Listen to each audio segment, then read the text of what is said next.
Assalomu alaykum hurmatli YouTube kuzatuvchilari. Bugun Sho'rchi tumani Jayilma qishlog'ida shunday bir amaliyotni amalga oshirdik. Mayda shoxli qoramol, ya'ni qo'yda kesir va secheniya yo'li bilan nobud bo'lgan ichidagi qo'zichoqni olib tashladik. Bugun ikkinchi kuni operatsiyaning. Birinchi kunini ataylab videoga olmadik. YouTube'da qonli lavhalarni ko'rsatish mumkin emas. Bugun mana ikkinchi kuni. Qaytadan обработка qildik. Jarohat joyida hech qanday yiring, eksudativ выделениyalar yo'q. Qo'yimiz kavush qaytarib turibdi. Ishtahasi yaxshi. Holati ham juda tetik. Faqat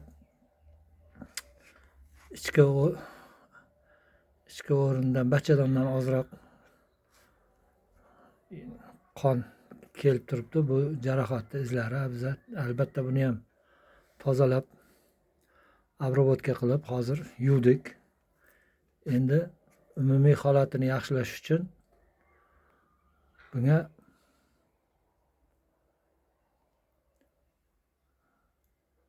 tomir ichiga dori-darmonlar jo'natyapmiz.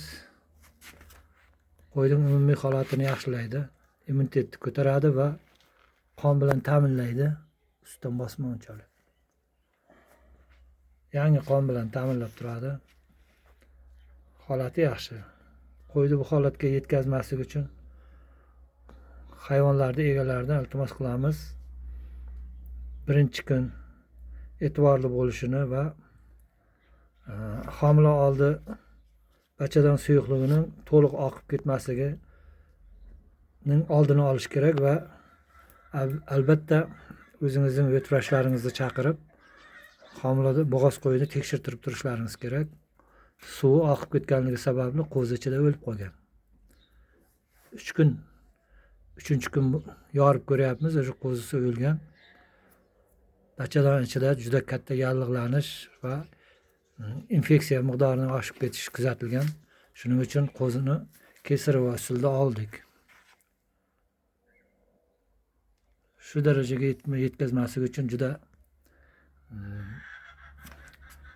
diqqat bilan homilador qo'ylaringizni, bo'g'oz qo'ylaringizni ko'zdan kechirib turingizlar. E'tiborlaringiz uchun rahmat. Jarrohlik amaliyotini Jayilmadagi vetvrachimiz Malikov Shahzodbek olib bordi. Qo'yning umumiy holati yaxshi. E'tiborlaringiz uchun rahmat.